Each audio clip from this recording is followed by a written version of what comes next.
तो जैसे बेटा हमने नाइट्रोजन फैमिली का क्या पढ़ लिया, ऑक्सीडेशन स्टेट, तो हम क्या पढ़ लेते हैं, रिएक्टिविटी टुवर्ड्स हाइड्रोजन, मतलब हाइड्रोजन के साथ रिएक्शन कराएंगे तो क्या क्या हो जाएगा। बहुत आसान है बेटा, ये भी प्रॉपर्टीज है ना। हम जैसे इसका ऐसे लिख लेते हैं कि जितने भी एलिमेंट्स है, ऑल द एलिमेंट्स है ना, ऑल एलिमेंट्स फॉर्म डाइहाइड्रेट्स है ना, ऑल एलिमेंट्स फॉर्म ट्राइहाइड्रेट्स। ये क्या फॉर्म करता है बेटा, trihydrides. All elements form trihydrides. तो ट्राइहाइड्राइड्स मतलब क्या, EH3। What is E here, what is E, तो ई क्या है, elements of group 15, nitrogen phosphorus ऐसा। तो बेटा बेसिकली रिएक्टिविटी जो पढ़ता है ये आसान है, इसमें बहुत टफ क्या ही है। यहाँ पे अगर हमने पढ़ा तो all elements form dihydric, all elements है ना फॉर्म्स डाइहाइड्रिक। ये क्या बनाता है, डाइहाइड्रिक बनाता है। डाइहाइड्रिक मतलब क्या हो गया, EH2 का फॉर्मेशन करेगा। तो इसमें जो हम फर्स्ट पढ़ते हैं वो क्या पढ़ते हैं, मेल्टिंग पॉइंट। क्या पढ़ रहे हैं, मेल्टिंग पॉइंट। और हम फिर क्या पढ़ेंगे, इसका बॉइलिंग पॉइंट। तो मेल्टिंग पॉइंट और बॉइलिंग पॉइंट्स हाइड्राइड्स का होगा। अब जब तत्व सॉल्व करोगे तो उसमें questions melting points boiling point पे बेस्ड क्वेश्चंस होंगे। कि जैसे मेल्टिंग पॉइंट है तो हमने यहाँ पे लिख दिया PH3, ठीक है। फॉस्फोरस से क्या बना, आर्सेनिक, आर्सेनिक से बना, इसके बाद नीचे एंटीमनी, एंटीमनी के नीचे आता है NH3। तो बेटा आपको पता है कि हाइड्रोजन बॉन्डिंग, कभी सुना है हाइड्रोजन बॉन्डिंग। हाइड्रोजन बॉन्डिंग क्या होता है, yes yes. Hydrogen hydrogen must be bonded with nitrogen, oxygen and fluorine. तो आप देखोगे यहाँ पे फॉस्फोरस हाइड्रोजन से बॉन्डेड है तो there is no hydrogen bonding, है ना। बट नाइट्रोजन हाइड्रोजन से बॉन्डेड है तो हाइड्रोजन बॉन्डिंग है। तो एक्चुअली क्या होता है कि टॉप टू बॉटम जा रहा है ना, तो मेल्टिंग पॉइंट इंक्रीज कर रहा है। बट अमोनिया का मेल्टिंग पॉइंट ज्यादा हो जाता है। क्यों ज्यादा हो जाता है, ड्यू टू हाइड्रोजन बॉन्डिंग, इसमें स्ट्रॉन्ग बॉन्ड्स, ठीक है। फिर अगर आप यहाँ पे देखेंगे इसमें कि इसका भी सेम ही है, ये PH3 है, ASH3 है, और ये क्या है, NH3 है, और यहाँ पे SbH3 लिख रहे हैं। तो ये वाला क्या आ रहा है, यहाँ पे आ रहा है, ठीक है। और यहाँ पे ये भी क्या कर रहा है, इंक्रीज कर रहा है। तो दोनों ही केस में जो हो रहा है, melting point and boiling point increase कर रहा है, लेकिन थोड़ा डिफरेंस है, दिख रहा है डिफरेंस।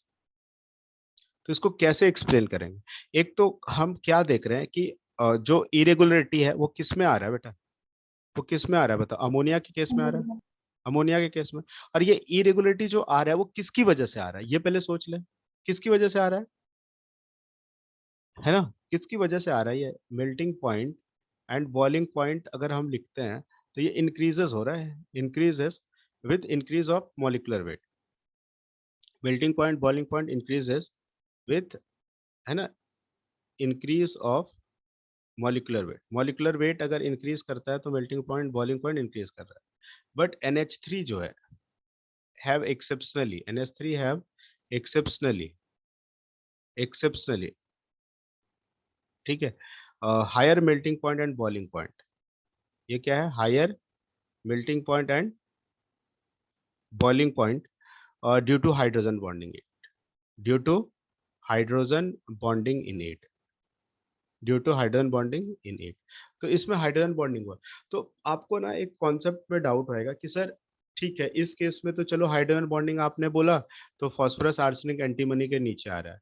इस केस में फॉस्फोरस आर्सेनिक आपने बोला तो आर्सेनिक के नीचे आ रहा है बट एंटीमनी के ऊपर आ रहा है। तो इसका मॉलिक्यूलर मास बहुत ज्यादा है। मॉलिक्यूलर मास बहुत ज्यादा होने की वजह से क्या हो गया कि वैंडरवाल फोर्स जो होता है वो बढ़ जाता है, ठीक है। और वैंडरवाल फोर्स इतना बढ़ गया इस sp3 के केस में कि हाइड्रोजन बॉन्डिंग क्या हो गया, लेस डोमिनेंट हो गया। इसलिए क्या होता है इस केस में NH3 जो हो गया उसका हाइड्रोजन बॉन्डिंग, है ना, लेस डोमिनेंट हो गया, और उसका वैंडरवाल फोर्स जो हो गया मोर डोमिनेंट हो गया इस दिस पर्टिकुलर केस, है ना। हम यही बोल के कर सकते हैं। तो इस केस में क्या हो गया कि NH3 का जो बॉइलिंग पॉइंट है वो SbH3 से ज्यादा हो गया। और ये क्वेश्चन डायरेक्ट ही पूछे जाएंगे, मेल्टिंग पॉइंट बॉइलिंग पॉइंट का ट्रेंड्स, ठीक है। तो सर एक, हाँ point related van der Waals force dominate कैसे नहीं करता? देखो बेटा, एक तो हमें क्या पता है कि हाइड्रोजन बॉन्डिंग जो पढ़ते हैं, हाइड्रोजन बॉन्डिंग स्ट्रॉन्ग फोर्स होता है एज कंपेयर टू वैंडरवाल फोर्स, बताओ, यस। है ना। लेकिन क्या होता है कि जैसे सपोज करो मास बहुत ज्यादा बढ़ा ना, तो उसमें मास बढ़ जाने से क्या हुआ कि उसका फोर्स ऑफ अट्रैक्शन बहुत ज्यादा हो गया, ठीक है। और मास भी ज्यादा है तो बॉयल करने में क्या लगेगा, ज्यादा टेम्परेचर लगेगा। लगेगा कि नहीं? अगर सपोज करो आप बहुत ज्यादा मास बढ़ा दिए तो बॉइलिंग मतलब जो बॉयल करोगे तो उसके लिए बॉइलिंग पॉइंट क्या हो जाएगा, ज्यादा हो जाएगा, है ना। तो इसलिए इस पर्टिकुलर केस में हम क्या करते हैं कि जो NH3 और SbH3 है, तो मास जो है बहुत ज्यादा हो गया, तो वो ज्यादा डोमिनेट कर गया हाइड्रोजन बॉन्डिंग से, इसलिए इस केस में जो है NH3 का थोड़ा सा ज्यादा हो गया।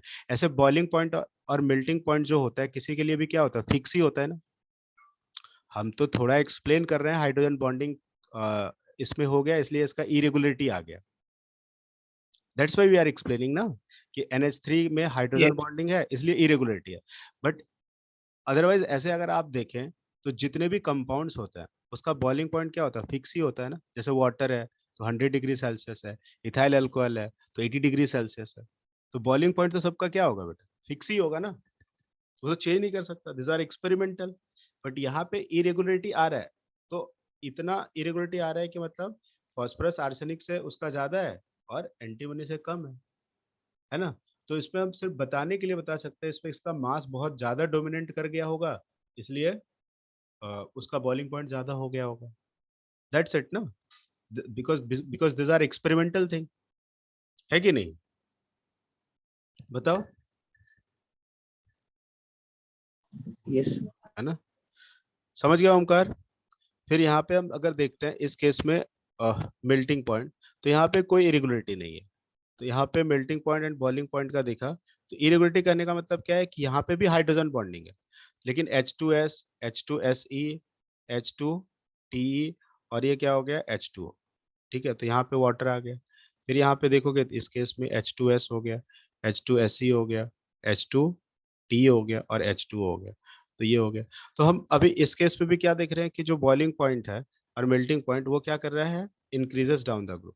अगर बेटा देखो ये भी इस केस में भी, अगर आप देखेंगे इस केस में भी अगर ये यहाँ पे रहता है SpH3 के नीचे रहता है तब तो हमें कोई प्रॉब्लम ही नहीं होता, हाइड्रोजन बॉन्डिंग ही उसे एक्सप्लेन करके लिख देता है। लेकिन यहाँ पे है तो NH3 का बॉइलिंग पॉइंट ज्यादा है SpH3 से, तो ये डेटा जो होगा that will be more important for us, है ना, क्योंकि हमें याद रखना पड़ेगा, ठीक है। और ये क्वेश्चन जो है एग्जाम में बार बार पूछे जाते हैं, मेंस में भी रिपीट किया गया है, मेडिकल में भी क्वेश्चंस आ जाते हैं, तो क्वेश्चंस बार बार पूछे जा सकते हैं। समझ में आया आपको, क्लियर हुआ। यस। तो इसके और भी बहुत सारे प्रॉपर्टीज हैं बेटा, लेकिन मैं आपको इतना जो बताया आज के लेक्चर में कि फिजिकल प्रॉपर्टीज क्या क्या था ये क्लियर हुआ, 10 फिजिकल प्रॉपर्टीज। फर्स्ट क्या, इलेक्ट्रॉनिक कॉन्फ़िगरेशन, तो इलेक्ट्रॉनिक कॉन्फ़िगरेशन क्या था बताओ नाइट्रोजन फैमिली का, आप बोलो मैं बोलता हूँ।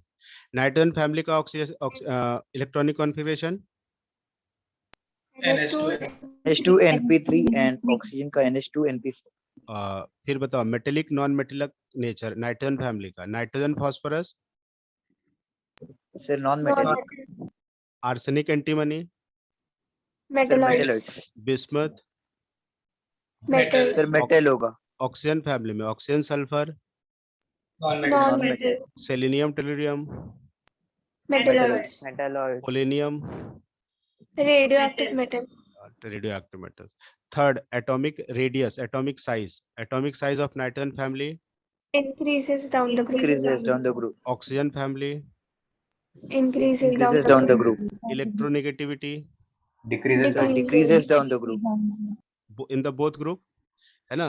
Yes. yes ionization energy, Decreases. decreases down the group electron gain enthalpy, Increases.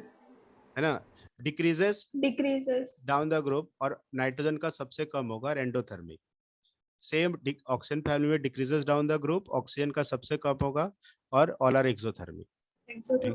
Physical state, sir nitrogen और गैसीय स्टेट होगा, बाकी सब सॉलिड होगा, और ऑक्सीजन भी गैसीय स्टेट होगा, दूसरा सब solid. Very good. Melting point nitrogen family का Increases. Increases up to arsenic H18 and फिर decreases decreases. Decreases.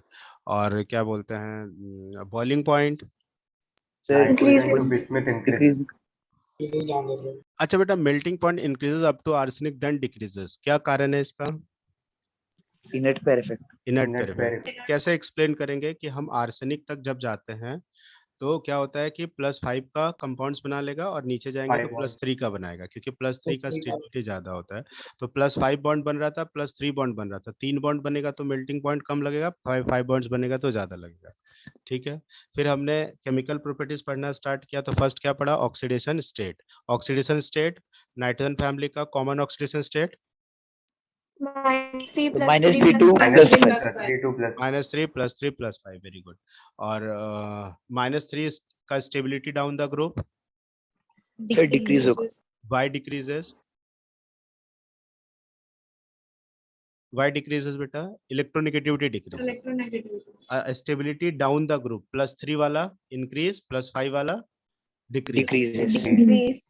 D2 Inert. Inert pair. Inert फिर period. नाइट्रोजन जो है +1 +3 +5 भी बना सकता है, किसके साथ?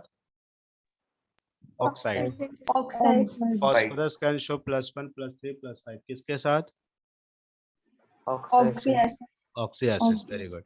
नाइट्रोजन डिस्प्रोपोर्शनेट शो कर सकता है एसिडिक मीडियम में, और फास्फोरस भी डिस्प्रोपोर्शनेट शो कर सकता है acidic as well as basic medium. Oxygen family का ऑक्सीडेशन स्टेट -2, बट +2 भी शो कर सकता है फ्लोरीन के साथ। एक्सेप्शन क्लोरीन के साथ कॉमन +2 +4 +6 है ना। +4 का +6. Stability down the group increase, +6 का इंक्रीज है ना। Decrease. फिर इसका भी रीजन क्या है? Due to inert pair effect. +2 +4 +6 कैसे आया पता चला आपको? +3 +5 कैसे आया पता चला आपको? यस है ना। फिर रिएक्टिविटी टुवर्ड्स हाइड्रोजन हमने पढ़ना स्टार्ट किया। तो ऑल एलिमेंट्स फॉर्म क्या किया? ट्राइहाइड्राइड्स। यहाँ पे ऑल एलिमेंट फॉर्म डाइहाइड्रेट। पता चला आपको? है ना। कोई डाउट यहाँ हाँ, तक sir. बताओ? तो नो इतना सर इतना समझ में आया बेटा आप लोगों को? ठीक है, Yes. तो देखो मतलब हम लोग इतना धीरे धीरे पढ़ेंगे और इसको याद करेंगे, है ना। और याद रहा ना आपका तो सब क्वेश्चन सॉल्व होगा इजीली, क्योंकि यही है इनऑर्गेनिक। मतलब इतना पढ़ा, यही क्वेश्चन आएगा, है ना। और एक बार इस पढ़ने के बाद एनसीईआरटी रीड कर लिया, कुछ पॉइंट छूट गया तो ऐड कर लेना, दैट्स इट। तो इतना समझ में आया आप लोगों को, है ना। Yes sir Yes, sir. ठीक है, तो फिर आज इतना ही करते हैं बेटा, फिर नेक्स्ट लेक्चर में करेंगे हम लोग। थोड़ा थोड़ा ही धीरे धीरे पढ़ेंगे, ठीक है। हाँ Kunal.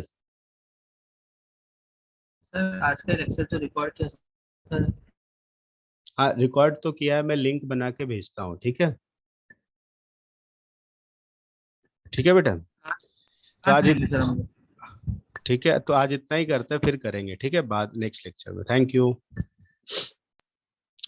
Thank you Next sir बस lecture कब होगा? क्या बेटा? Next lecture कब होगा? वो बता दूंगा, वो राजीव सर बता देंगे आपको, ठीक है।